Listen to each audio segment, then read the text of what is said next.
جبلہ ابن اہم ایک بادشاہ تھا، غسان کا شاندار بادشاہ۔ یہ وہ غسانی بادشاہ تھا جس کے حملے کا خطرہ نبی کریم صلی اللہ علیہ وسلم کو ان کے مبارک دور میں رہتا تھا۔ یہی خطرہ بادشاہ بعد میں اسلام کی خوبیوں کو دیکھ موم ہوا اور اس نے ارادہ کیا کہ مسلمان ہو جائے۔ جب اس نے مسلمان ہونے کا ارادہ کیا تب اس سمے خلیفہ سیدنا عمر فاروق تھے۔ اس نے امیر المومنین کی خدمت میں ایک خط لکھا کہ میں آپ کی بارگاہ میں مسلمان ہونے کے لیے حاضر ہونا چاہتا ہوں۔ یہ خط اس نے ایک قاصد کو دیا اور اسے تاکید کی جتنی جلدی ہو سکے اس کا جواب لے آئے۔ قاصد کو روانہ کرنے کے بعد جبلہ بن اہم یہ سوچ رہا تھا کہ دیکھنا چاہیے امیر المومنین اس کے ساتھ کیا سلوک کرتے ہیں، کہیں ایسا نہ ہو کہ اپنا خطرناک دشمن سمجھ کر کچھ اور جواب دیں۔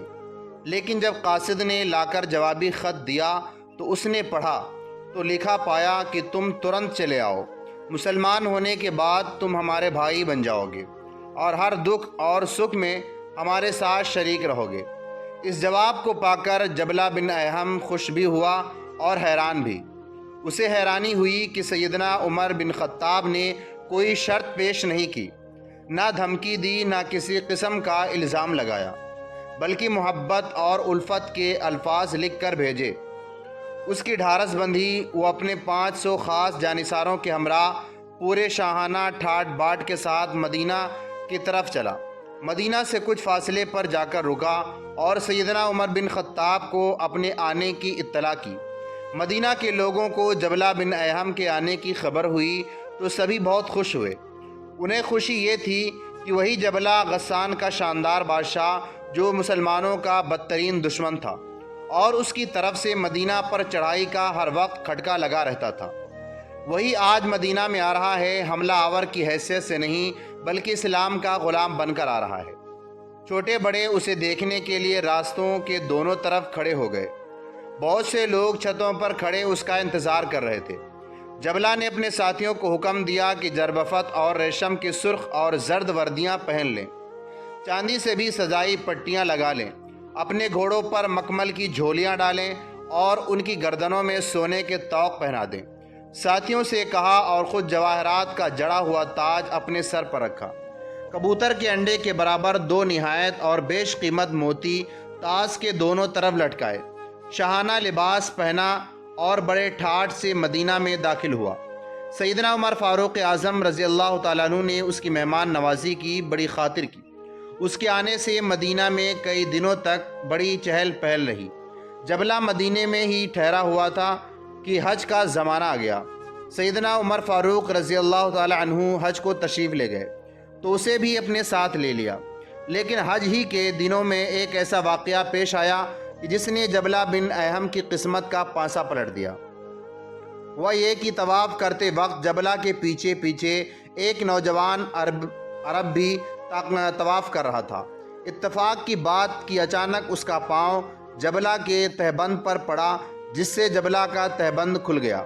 غسان کے بادشاہ کو غصہ آیا اور اس نے نوجوان کے منہ پر تماچا کھینچ کر مارا، اور تماچا بھی اس زور کا کہ اس نوجوان کی ایک آنکھ جاتی رہی۔ نوجوان طواف کی حالت میں کچھ نہ بولا، لیکن جب وہ نوجوان اپنے قبیلے گیا اور سارا واقعہ بتایا تو قبیلے کے لوگ آگ بگولا ہو گئے اور کئی سو آدمی آئے اور حضرت عمر فاروق کی عدالت میں مقدمہ کر دیا۔ سیدنا عمر فاروق نے جبلہ بادشاہ کو طلب کیا اور پوچھا، جبلہ تم نے اس نوجوان کی آنکھیں کیوں پھوڑ دی؟ جبلہ بادشاہ نے جواب دیا کہ اس نے میرے ساتھ بدتمیزی کی، بھرے مجمع میں مجھے رسوا کیا۔ سیدنا عمر نے کہا کہ نوجوان نے سارا حال ہمیں بتایا ہے، اس کا کہنا ہے کہ غلطی سے اس کا پاؤں تمہارے تہبند پر جا پڑا۔ اتنی سی غلطی پر اتنی بڑی سزا تو ظلم ہے۔ تو خیر کیا ہوا؟ ایک غریب آدمی کو خوش کرنے کے لیے اس واقعے کو اتنی مہتو کیوں دی جا رہی ہے؟ سیدنا عمر نے فرمایا کہ اسلام امیر اور غریب کے درمیان کوئی فرق نہیں کرتا۔ اسلام میں اگر بڑائی ہو سکتی ہے تو ان اکرمکم عند اللہ اتقاکم کی بنا پر ہو سکتی ہے۔ اسلام میں تقوی اور عمل صالح کی ہی انسان کا مرتبہ بلند کرتے ہیں، مال دولت، نسل اور خاندان اور رنگ روپ کی نہیں۔ جبلہ نے کہا کہ کسی کو کسی پر بڑائی نہیں۔ تو آپ کا مطلب کیا ہے؟ سیدنا عمر نے فرمایا تو پھر اس نوجوان سے معافی مانگو اور اسے کچھ دے کر راضی کر لو، ورنہ آنکھ کے بدلے آنکھ پھوڑی جائے گی۔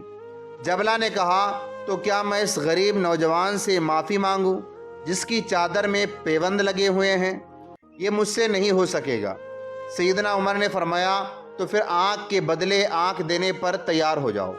جبلہ نے کہا میں غسان کا بادشاہ، میرا باپ بادشاہ، میرا دادا بادشاہ، ایک غریب مرد رہا، میری آنکھ اس کی آنکھ کے برابر کیسے ہو سکتی ہے؟ اس کی آنکھ کے بدلے میری آنکھ کیسے نکالی جا سکتی ہے؟ سیدنا عمر بولے میں نے تم سے پہلے ہی کہہ دیا کہ اسلام کی نظر میں چھوٹے اور بڑے سب برابر ہیں۔ تم میرا وقت خراب نہ کرو، تم یا تو اس نوجوان کو راضی کرو یا پھر سزا کے لیے تیار ہو۔ جبلہ بادشاہ نے کہا اگر آپ کا اسلام ایسا ہے جو چھوٹوں کے مقابلے میں زبردستوں کی پرواہ نہیں کرتا اور بڑے لوگوں اور حکمرانوں کو خاص حقوق نہیں دیتا تو ایسے اسلام کو میرا سلام، میں پھر نصرانی ہو جاؤں گا۔ سیدنا عمر بولے اگر تو اسلام سے پلٹ جائے گا تو جو مرتد کی سزا ہے تجھے دی جائے گی، میں تیری گردن اڑا دوں گا۔ فیصلہ سن کر غسان کے بادشاہ کو پہلی بار یہ احساس ہوا کہ اسلامی عدالت میں کھڑا ہے اور مسلموں کے خلاف سے خلیفہ سے بات کر رہا ہے۔ مرتد کی سزا کے نام سے اسے جھرجھری سی آ گئی۔ وہ تاڑ گیا کہ اس وقت معاملہ نازک ہے۔ اس نے کہا بہت اچھا، مجھے آج سوچنے کا موقع دیجئے، میں کل اس کا جواب دوں گا۔ سیدنا عمر فاروق نے اسے ایک دن کے لیے سوچنے کی مہلت دے دی۔ مہلت لے کر اپنے پڑاؤ پر گیا اور آتے ہی اس نے بھاگنے کی تیاری شروع کر دی۔ رات کو اپنے 500 جانثاروں کے ساتھ مکہ سے نکل گیا۔ غسان بھی نہیں گیا بلکہ سیدھا روم جا پہنچا جہاں شہنشاہ ہرقل بادشاہت کرتا تھا۔ ہرقل نے اسے ہاتھوں ہاتھ لیا، بڑی آؤ بھگت کی، ایک بڑے محل میں اسے ٹھہرایا اور غسان کی ریاست سے بڑی جاگیر اسے دی۔ یہاں پہنچ کر جبلہ عیسائی ہو گیا اور غسان سے بھی زیادہ شان اور شوکت کے ساتھ رہنے لگا۔ جبلہ بن اہم ہرقل کے یہاں رہ رہا تھا کہ ایک بار سیدنا عمر کا قاصد ہرقل کے پاس پہنچا۔ یہ قاصد سیدنا جسامہ تھے۔ سیدنا جسامہ ہرقل سے گفتگو کر رہے تھے کہ اس نے کہا جسامہ تم اپنے پڑوسی بادشاہ جبلہ بن اہم سے بھی ملے ہو؟ سیدنا جسامہ نے جواب دیا نہیں تو وہ کیا یہی ہے؟ ہرقل نے بتایا ہاں یہ وہی ہے، تم اس سے مل کر خوش ہوگے۔ اصل میں اس ملاقات کا مطلب یہ تھا کہ ہرقل سیدنا جسامہ پر یہ جتانا چاہتا تھا کہ جس شخص کی تم نے عزت نہیں کی اور ایک معمولی بات پر اسے خفا کر دیا، ہم نے اس کی بڑی خاطر کی اور وہ بڑے ٹھاٹھ سے رہ رہا ہے۔ ہرقل نے ایک آدمی ساتھ کر دیا، وہ سیدنا جسامہ کو جبلہ کے محل میں لے گیا۔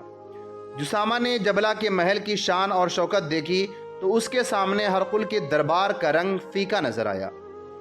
شروع فاٹک سے جبلہ کے تخت تک مخمل کے قالینوں کا ایک ایسا فرش تھا کہ اس پر چلنے سے پاؤں دھنستے تھے۔ سامنے بلور کا تخت بچھا ہوا تھا، تخت پر سونے کی کرسیاں پڑی ہوئی تھیں۔ ہیروں اور جواہرات کی جڑی کرسی پر جبلہ بن اہم بیٹھا ہوا تھا۔ تخت کے دونوں طرف خوبصورت غلام ریشم اور زربفت کی وردیاں پہنے، چاندنی کی پیٹیاں کسے ہوئے، چاروں طرف دیباج اور حریر کے ہزاروں پردے لٹک رہے تھے اور عود و عنبر کی خوشبو سے محل بسا ہوا تھا۔ جبلہ نے حضرت جسامہ کو آتے دیکھا تو تخت پر کھڑا ہو گیا، ملا اور اپنی برابر کی کرسی پر بیٹھا لیا اور پھر دونوں میں اس طرح بات چیت شروع ہوئی۔ جبلہ کہو جسامہ مزاج کیسا ہے؟ جسامہ الحمدللہ بخیریت ہوں۔ مسلمانوں کا کیا حال ہے؟ جبلہ نے پوچھا۔ جسامہ وہ سب اچھے ہیں اور اللہ کے فضل سے اب ان کی تعداد میں دن دونی اور رات چوگنی ترقی ہو رہی ہے۔ اور عمر زندہ ہیں؟ جسامہ اللہ کے فضل سے اور کرم سے امیر المومنین خوش اور خرم ہے، مجھے سیدنا عمر ہی نے ہرقل کے پاس قاصد بنا کر بھیجا ہے۔ جبلہ سیدنا عمر کی سلامتی کا حال سن کر جبلہ کے چہرے پر کچھ اداسی سی آئی اور کچھ دیر کے لیے رکا۔ اسے عرصے سے سیدنا جسامہ کی نظر سونے کی کرسی پر پڑی۔ وہ لا حول ولا قوت پڑھ کر اٹھے اور تخت پر بیٹھ گئے۔ جبلہ نے وجہ پوچھی تو فرمایا ہمارے رسول سیدنا محمد صلی اللہ علیہ وسلم نے سونے چاندی کی کرسیوں پر بیٹھنے سے منع فرمایا ہے۔ جب سیدنا جسامہ نے اللہ کے نبی کا نام لیا تو چپکے سے جبلہ نے بھی صلی اللہ علیہ وسلم کہا۔ سیدنا جسامہ نے سن لیا۔ انہوں نے تاڑ لیا کہ اب بھی اسلام کا اثر اس کے دل میں باقی ہے، اس لیے انہوں نے پھر اسے اسلام کی دعوت پیش کی۔ فرمایا جبلہ، تم اسلام لانے اور ہدایت پانے کے بعد نصرانی کیوں ہو گئے؟ میں تمہیں ایک دوست کی حیثیت سے تمہاری ہی بھلائی کے لیے مشورہ دیتا ہوں کہ تم پھر مسلمان ہو جاؤ۔ یہ سن کر جبلہ نے ٹھنڈی سانس بھری اور بولا، جسامہ، ایسی بری حرکتیں کرنے کے بعد بھی میں مسلمان ہو سکتا ہوں؟ جسامہ، سچ بتانا، تمہارا دین مجھ جیسے گندے آدمی کو پھر قبول کر لے گا؟ نہیں جسامہ، اب یہ بہت مشکل لگتا ہے۔ سیدنا جسامہ اس کی باتوں سے اشفق طور پر سمجھ گئے کہ وہ مرتد ہونے کے بعد اور شاہانہ ٹھاٹ باٹ پر ہوتے ہوئے بھی خوش نہیں ہے۔ انہوں نے سوچا کہ ہو سکتا ہے کہ نصیحت اور خیر خواہی کے بعد وہ پھر مسلمان ہو جائے۔ چنانچہ انہوں نے سمجھایا، جبلہ کیسی نادانی کی بات کر رہے ہو؟ اللہ کی قسم، اشعث بن قیس بھی تمہاری طرح مرتد ہو گیا تھا۔ اس نے تو مسلمانوں سے جنگ بھی کی تھی، لیکن پھر اس نے اسلام کو قبول کر لیا۔ تو سیدنا ابوبکر صدیق بھی اللہ نے نہ کیول کہ اس کی ساری برائیوں کو معاف کر دیا، بلکہ اپنی بہن ام فضوہ سے اس کی شادی کر دی۔ ارے جبلہ، دنیا کے اس ٹھاٹ باٹ پر نہ پھولنا، یہ محض دھوکہ ہے کچھ لیکن دکھتا ہے کچھ۔ اس طرح سیدنا جسامہ کافی دیر تک اسے سمجھاتے رہے۔ جبلہ غور سے سنتا رہا، پھر بولا، جسامہ، اگر میں مسلمان ہو سکتا ہوں تو مسلمان ہو جاؤں گا، لیکن میری 2 شرطیں ہیں۔ وہ کیا ہے؟ سیدنا جسامہ نے ترنت پوچھا۔ بولا، پہلی شرط تو یہ ہے کہ سیدنا عمر نے اپنی بیٹی کا نکاح مجھ سے کر دیں، اور دوسری شرط یہ ہے کہ اپنے بعد مجھے خلیفہ نامزد کر دیں۔ یہ شرطیں کی اصل غایت یہ تھی کہ جبلہ کو وہ سزا یاد آ رہی تھی جو ایک نوجوان کی آنکھ پھوڑنے کے سلسلے میں اسے دی جانی تھی۔ اسے خطرہ تھا کہ وہ مقدمہ کہیں پھر نہ پلٹ آئے۔ یہ دونوں شرطیں اسی بچاؤ کے لیے کی جا رہی تھیں۔ کاش کہ بدنصیب اس خطرے کا تذکرہ بھی جسامہ سے کر دیتا۔ سیدنا جسامہ بیچارے، اس کے دل کا حال کیا جانے۔ انہوں نے اس کی شرطوں کو سنا اور جواب دیا، میں اپنے بس سے زیادہ وعدہ نہیں کر سکتا۔